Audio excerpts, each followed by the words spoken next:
8 दिए 50 बच गए।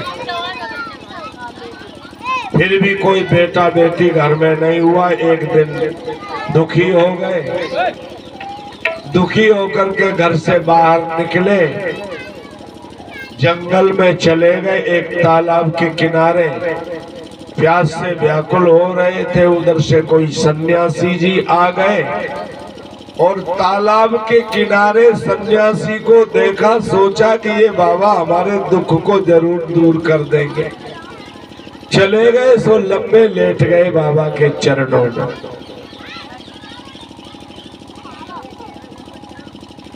बाबा कथम रोदिशी, बेटा तुम क्यों रो रहे हो? क्या चिंता है बताओ? बोले हमारे पूर्वज पितर जो है गर्म जल भी नहीं मिल पा रहा है।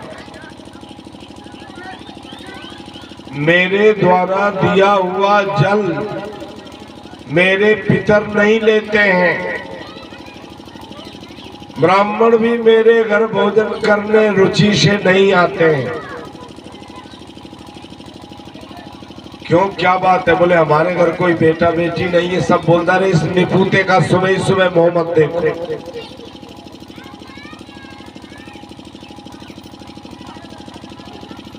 और तो यही है कि संसार में यदि जीना है तो बेटा बेटी हो तो जीना ठीक है, और यदि बेटा बेटी नहीं है तो फिर जीना ही बेकार है, कलंकित हो जाता है। नाती पोते बेटा बेटी है, दुलार करो, प्यार से उनकी बाल लीलाओं का दर्शन करो। बालक जब घुंघरू बांध करके ठुमुक ठुमुक करके चलता है तो माताओं का, घर वालों का, पिता का, दादा का, दादी का कलेजा फूल जाता है। पोता आ रहा, बेटा आ रहा।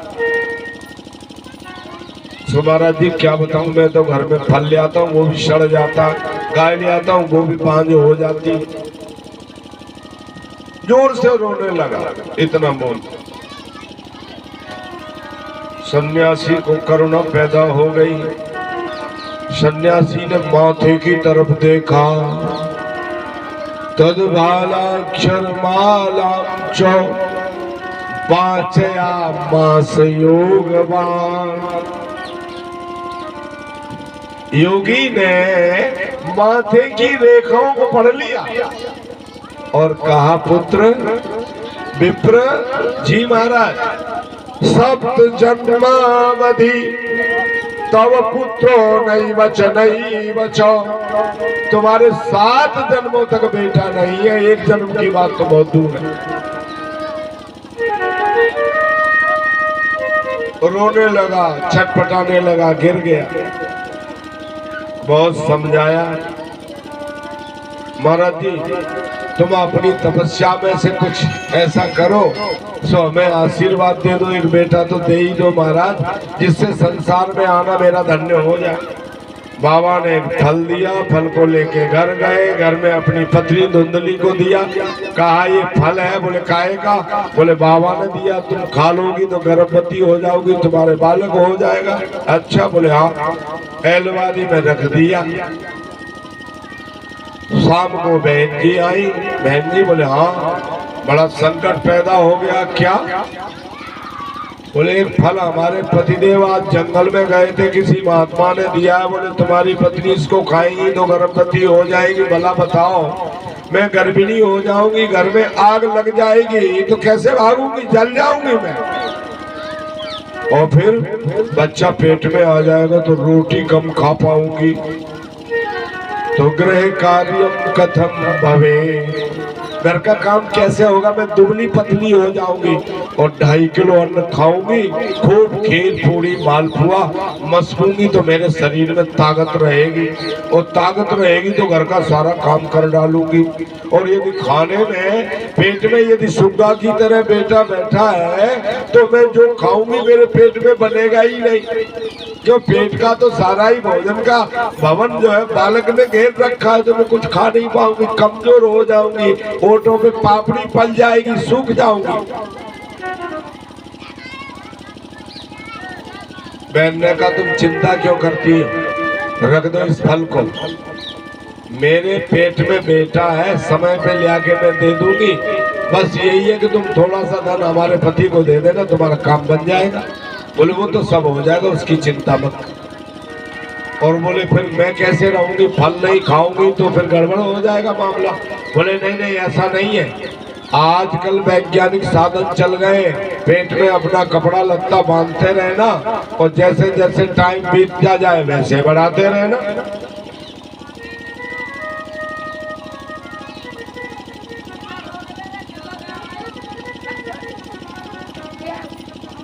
लेकिन फल भक्षण नहीं किया, चोरी छिपे ऐसा षड्यंत्र कर दिया।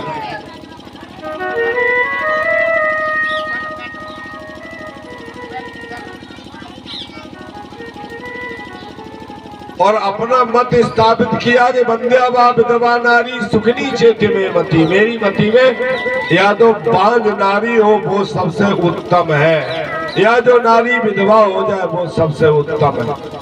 इसलिए फल चाहम न भक्षय, मैं फल को नहीं खाऊंगी।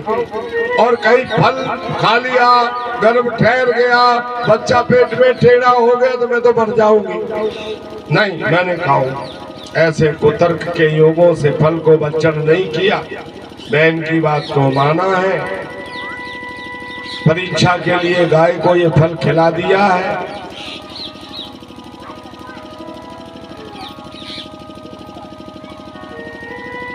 और बहन जी ने, धुंधुली की बहन जी ने संसार में यह अफवाह फैला दी है कि हमारा तो पेट में से बच्चा गिर गया। इति लोको वदिष्यति, ऐसा संसार में अफवाह फैला दी। और रात में चोरी छिपे अपने बच्चे को लाके, और जब 9वां महीना पूरा होने जा रहा था तो धुंधुली को ले आकर के वो एक बेटा जो है ना वो दे दिया। बोले ये लो।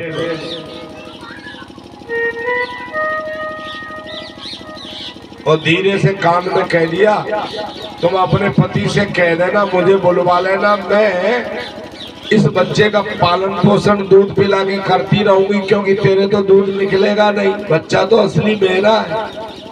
बोले बिल्कुल ठीक। और वो जो फल था गाय को खिला दिया परीक्षा के लिए।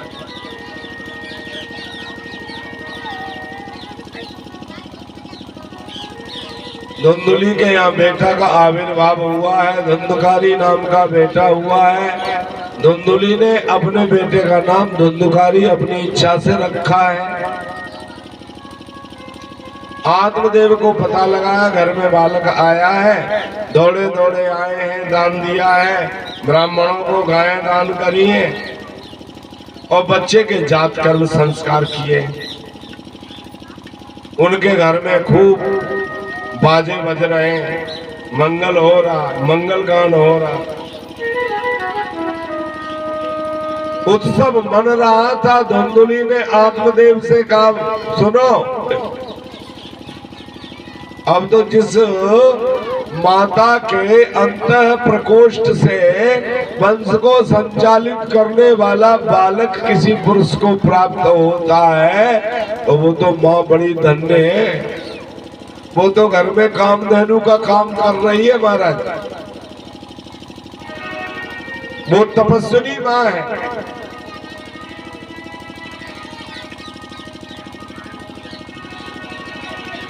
हमारी बहन जी को बुला दो, देखो हम बच्चे का पालन पोषण नहीं जानते हैं। धुंधुली की बहन को लेकर के आत्मदेव आए हैं, धुंधुली के पास कर दिया है। धुंधुली इस धुंधुकारी को अपना पालन पोषण कर रही है, दूध पिलाने। तीसरे महीने के बाद गाय के अंतः प्रकोष्ठ से सुंदर बालक का आविर्भाव हुआ है। इसका नामकरण संस्कार गोकर्ण जी ने स्वयं किया है। किसने किया? आत्मदेव जी। नामकरण संस्कार में नाम उनका गोकर्ण रख दिया गया है। लोग बाग संसार में चर्चा कर रहे हैं कि आत्मदेव का तो भाग्य खुल गया, घरवाली के तो बेटा हुआ सो हुआ ही हुआ, उनकी गाय भी बेटा दे रही है। देखो जब सीधे दिन आते हैं ना, ठाकुर जी कृपा होती है ना महाराज, तो बबूरे में भी आम लगना शुरू हो जाते हैं। और जब टेढ़े दिन आते हैं तो महाराज आम में भी कांटे लगना शुरू हो जाते हैं, फल नहीं आते हैं। इसलिए अच्छे दिन क्यों आए हैं, बुरे दिन क्यों आए हैं, इस पे विश्लेषण करो। कहीं ऐसा तो नहीं है हम कोई अन्याय कर रहे हो, कोई पाप कर रहे हो, कोई ऐसा काम कर रहे हो जो दूसरे की आत्मा को कष्ट दे रहा हो। गोकर्ण नाम किया है, गोकर्ण पंडित और ज्ञानी है, धुंधकारी महाधूर्त है, कभी नहाता नहीं धोता नहीं, क्रोधी है, जो मिल जाए सब खा डालता है। मरघट में जाके मुर्दे के हाथ में जो पैसा रुपया और जो पिंड होता उसको भी उठा के भूख में खा जाता है, चोरी करता है, सभी लोगों से द्वेष करता है। एक दिन एक सूरदास उसे रास्ते में मिले, बोले बाबा, बोले हाँ कहाँ जाओगे, बोले कदम खंडी में, चलो तो हम आपको ले चलते हैं। सूरदास की अंगली पकड़ी, रास्ते में एक कुआं पड़ा, बोले बाबा यहाँ थोड़ा नीचे गड्ढा है, थोड़ी जंप लगा देना सो सही ठिकाने पे पहुंच जाओगे। सो सूरदास ने जंप लगाई, सो कुएं में दाम सीधे चले गए। जोर से बोलो श्री राधे श्याम। हिंसा करने वाला, शस्त्रों को धारण करने वाला, वैश्याएं साथ में रख ली हैं, वैश्याओं का संग करने लगा है। पिताजी का पैसा पूरा बर्बाद कर दिया है इसने। वैश्याओं ने जब ज्यादा पैसा मांगा तो एक दिन पिता को पकड़ के उनकी ठुकाई कर दी और बोले कहाँ चाबी तिजोरी की लाओ हमें दो। पिताजी की ठुकाई करी, पैसा छुड़ा लिया है पिताजी से। पिताजी मन में सोचे हैं कि बांध्यत्वम तु समाचीनम कुपुत्रो दुखदायको। भैया बगैर बेटे के ठीक है, पर कुपुत्र किसी को भगवान नहीं दे। मैं कहाँ जाऊं, कहाँ बैठूं, क्या करूं, प्राण छोड़ दूं कि फांसी लगा लूं कि कुएं में गिर जाऊं कि मर जाऊं। उसी समय गोकर्ण जी आए हैं, पिताजी को उन्होंने सुंदर उपदेश दिया है। असार हो असार खलु संसारो दुख रूपी विमोह का।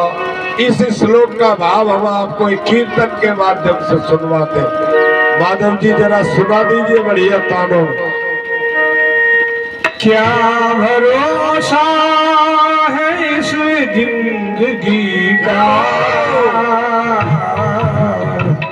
साथ देती नहीं है किसी का, साथ देती नहीं है किसी का। क्या भरोसा, क्या भरोसा, क्या भरोसा है जिंदगी का, साथ देती नहीं है किसी का।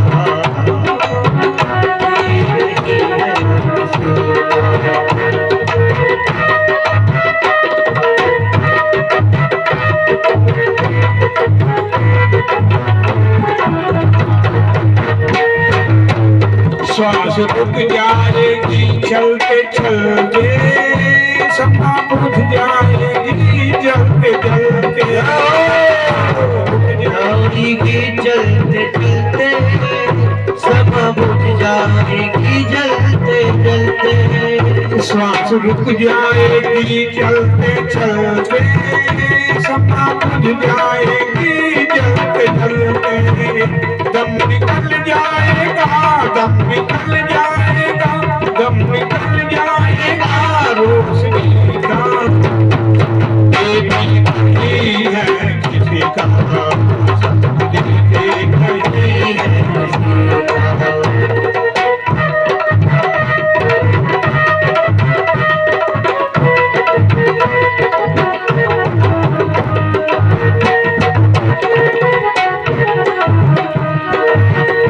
दुनिया है हकीकत परानी, चलते रहता है इसकी रवानी।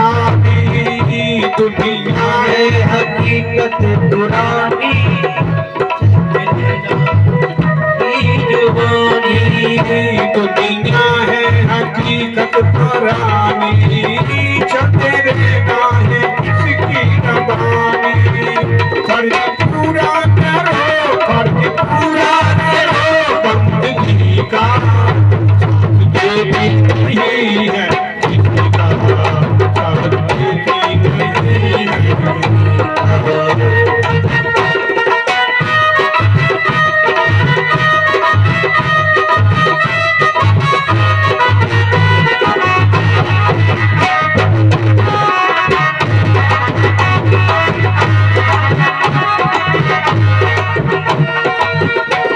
रहे ना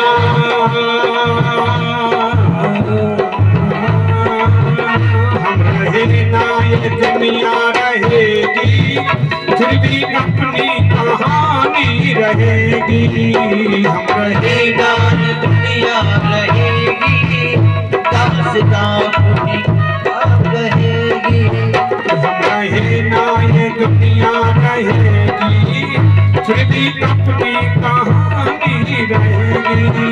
नाम रह जाएगा, नाम रह जाएगा आदमी का, देवी नहीं है किसी का, देवी नहीं है।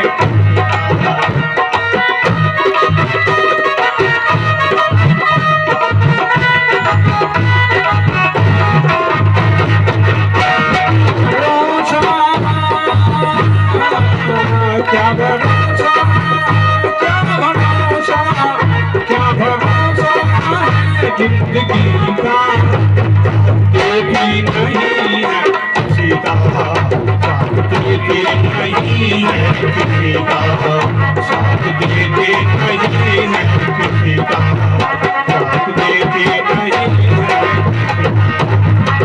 देवी नहीं है किसी का, देवी नहीं है।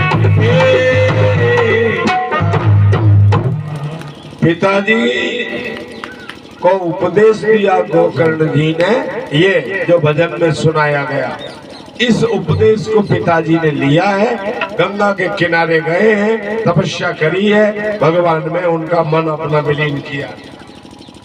और अब जब पिताजी चले गए, अपने बेटा गोकर्ण के कहने पे माता जी को एकदम ठुकाई करी और पूरा धन छुड़ाया। माता जी दुखी होकर रोने लगी, चिल्लाने लगी। इतना दुख हुआ इस मोहबरे को हमने 9 महीने पेट में लटकाया और 6 महीने इसकी टट्टी पेशाब धोई और मैं गीले में सोई और इसको छाती से चिपका के रखा और इसने मेरी तरफ जरा नहीं देखा। अब मैं इसका मुंह ही नहीं देखूंगी। वहां से खड़ी हुई और रात को कुएं में जाकर धड़ाम सीधे गिर गई। जोर से बोले श्री राधे श्याम। वैश्याओं ने रखना शुरू किया। इसने घर में जो धन था बर्बाद किया। वैश्याओं के ऊपर जब पूरा धन खर्च हो गया तो चोरी की। राजा के घर चला गया, राजा के कपड़े भी उठा ले आया, मोहर भी मुकुट भी उठा ले आया। स्त्रियों ने देखा ये तो सो रहा है, पर ये तो राजा के यहाँ से चोरी करके ले आया।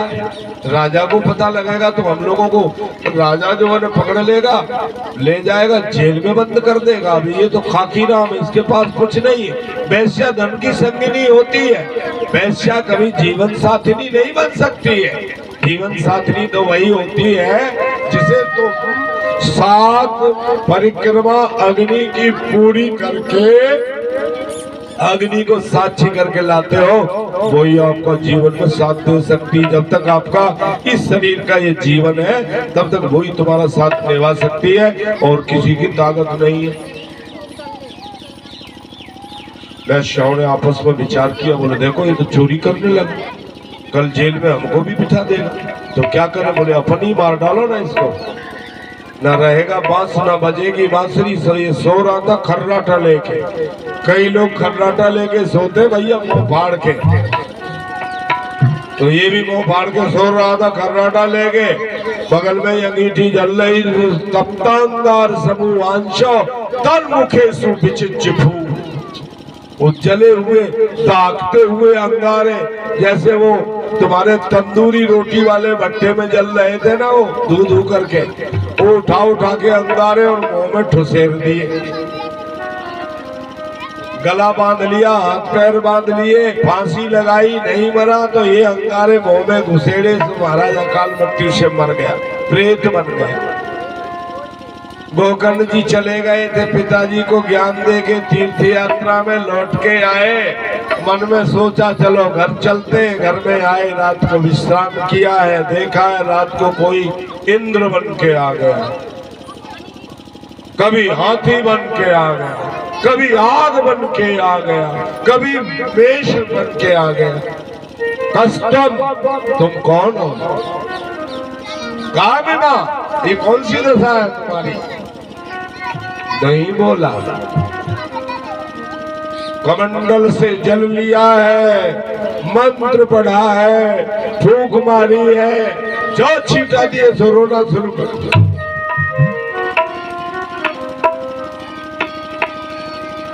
अहम भ्राता त्वदीयोऽस्मि। भैया मैं तुम्हारा ही भैया हूँ, अपने कर्मों से मारा गया। मैं बहुत बड़ा पापी हूँ, मेरा मुंह बिल्कुल सुई की नोक के बराबर है, मैं हवा भी नहीं ले सकता हूँ, भूखों मर रहा हूँ, जब से मरा हूँ तब से। आप आए हो, आपको देख के आशा जग गई तो मैंने अपना ये रूप आपको दिखाया है, उम्मीद है आप मेरा उद्धार करोगे। ठीक है, अभी तो तुम अपनी जगह पे चले जाओ, मैं तुम्हारा उद्धार करूंगा। गोकर्ण जी गए, अपने सभी गांव वालों से कहानी सुनाई है। सबने कहा भैया देखो हम तो गांव के देहात के लोग, कम पढ़े लिखे, धर्म कर्म में कुछ जाने नहीं। उदित होते हुए सूर्य भगवान के सामने रविवार के दिन प्रातः काल खड़े हो गए, एक पैर से तपस्या करी है और सूर्य भगवान का रथ रुक गया है। कहो बेटा क्या चाहिए? बस हमारे भैया का उद्धार। बोले भागवत की कथा सुनाओ। सो भागवत जी की कथा सुनाने के लिए गोकर्ण जी अपने भाई को स्वयं तत्पर हुए हैं। भागवत जी की कथा उन्होंने सुनाई है और उसका मोक्ष कर दिया। अब भागवत की कथा देखो कैसे सुनना। मऊत पूछो, एक आदमी के बस में है तो ठीक है, नहीं तो मिलजुल के भागवत की कथा सुनो। जो योगदान बने सो करो, नहीं बने तो हरी इच्छा। सिद्धि प्राप्त तो त्यागी बाबा की इच्छा। तुम्हारी मर्जी हो तो उनकी भागवत में एक आहुति डालो, नहीं मर्जी हो तो मत डालो। वो हमसे बोल रहे हम कब मांगिए नहीं। हमने कहा तुमसे कह कौन रहा है कि तुम किसी से मांगो ना? मैं भी किसी से नहीं मांगूंगा जब आप किसी से नहीं मांगोगे। तो जिसे देना होगा वो देगा और जो दिलवाने वाला है वो दिलवाएगा। तुम अपनी कुटिया से निकलोगे कि नहीं? बोले ना हम ही अंते नहीं निकलिए। अब वो भीतर घुसे हैं तो भैया देखो, जब भी सुबह आते हो उनके चरणों में जाके दंडोत किया करो, फूल पुष्प पत्ते जो भी है उनके माथे पे चढ़ाया करो, प्रणाम किया करो, उनका आशीर्वाद लिया करो। और एक बात बता देता हूँ, नगरा में पिलुआ वाले हनुमान जी महाराज हैं और हनुमान जी उस पिलुआ में से स्वयं प्रकट हुए जो नगरा में बैठे। अपना ही गांव है, अपने ही भाइयों का गांव है। पिलुआ वाले बाबा भी यहाँ बैठे हैं, उन्होंने भी एक पैर से लाल लंगोटी कस ली है और वो भी यहाँ धोनी में चमीटा गाड़ करके और मैदान में डट गए। बोले हमने कहा तुम्हारे वो कहाँ है लंगड़े लाल? बोले वो तो हमारे सामने खड़े महाराज जी। अरे मगर यार ना दूध ना दही, तुम्हारे क्या हनुमान जी? बोले कितना दूध चाहिए? ऊपर छप्पर में हाथ डाला, एक बोतल निकाली और दूध ही दूध मेरे सामने कर दिया। और संतों की लीला तो बड़ी विलक्षण है। संतों की लीला को कोई अपना अहम और गर्व मान करके सोचे कि मैं तुम्हें कथा नहीं सुनाऊंगा, किसी और पंडित से सुन लो, तो उस विद्वान की मूर्खता और ज्यादा हो ही नहीं सकती है। भैया हम तो महाराज जी को, त्यागी जी बाबा को प्रसन्न करने के लिए, उनकी आज्ञा का पालन करने के लिए, और श्री सिद्धेश्वर भगवान ने मुझे अपना पात्रता प्रदान करी। एक बार और पहले दिवंगत आदरणीय श्री श्री 1008 श्री पुरुषोत्तम दास जी महाराज जब यहाँ निवास करते थे, एक बार उन्होंने भी भागवत जी की कथा सिद्ध बाबा को मेरी वाणी से सुनवाई थी। तो मैं समझता हूँ ये तो सिद्ध बाबा ने इच्छा प्रकट करी होगी, तभी शायद सिद्ध बाबा सुन रहे हैं। और मैं आप सबसे यही कहूंगा कि आप भी ऐसे बहती हुई गंगा में डुबकी लगा लो। कथा में तुम्हारा कोई चार्ज नहीं है, निःशुल्क कथा सुनने के लिए मैं सबको आमंत्रित करता हूँ।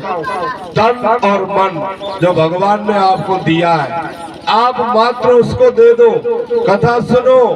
ये बालक तो आपका है, आपको इसलिए कथा सुना रहा है कि ठाकुर जी आपको धर्मवान, ज्ञानवान, भक्तिवान, श्रद्धावान, संतों की सेवावान, ब्राह्मणों की सेवावान बना दे तो मेरा जीवन धन्य हो जाएगा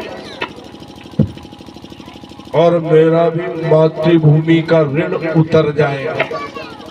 मेरे ऊपर तो आपका ऋण है ना। किसी गांव में जन्म लेने का मतलब ये नहीं होता है कि उस गांव के प्रति आपकी कोई जिम्मेदारी नहीं होती है। अरे भैया पूरी जिम्मेदारी होती है। जब तक सांस नहीं निकल के वापस चली जाएगी तब तक हम सिलावली के ही रहेंगे और सिलावली के ही हैं, और सिलावली के लिए तन से, मन से, धन से जो हमसे बनेगा हम करेंगे। जो सिलावली वालों की, नगरा वालों की, बदावली वालों की, साहसपुरा वाले मुखिया जी, पटेल परिवार और जितने भी साहसपुरा के सज्जन यहाँ आए हैं, बैठे हैं, उनका जो आदेश होगा सबसे पहले उसका पालन मेरी तरफ से किया जाए। और सिलावली तो जो कह देगी तो मैं आंखों में पट्टी बांध के सब कुछ करने के लिए तैयार।